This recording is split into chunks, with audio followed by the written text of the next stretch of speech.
today I wanted to do a quick breakdown for coaches and your training regimes and programs that you're putting out there. And it's something that maybe a lot of newer coaches don't realize. Bruce Lee used to talk about this as well. But if you're learning a new technique or if you're teaching a new technique, make sure that your students are fresh, okay? Now, there's the other side of that too, where it's like, hey, I want to work my students out and make sure that I'm coaching them to push to their limits. Great.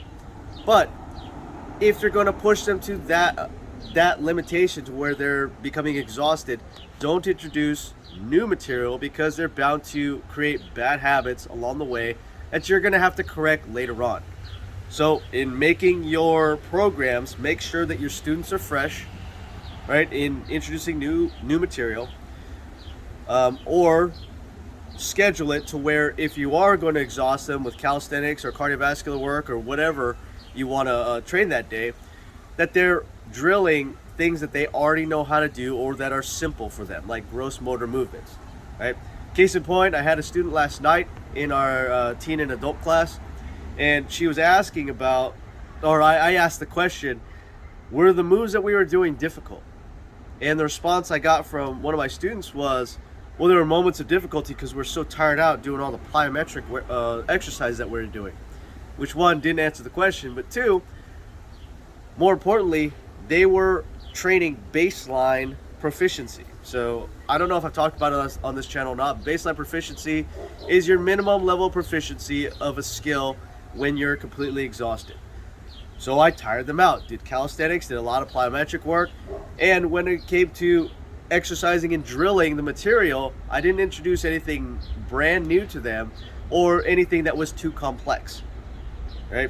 Because again, if I were to do that, like, hey, we're moving, we're slipping, we're doing all these things you don't do or don't know how to do, then again, you're gonna make those mistakes, or they're gonna make those mistakes. You're gonna make your job even tougher to try to break those bad habits.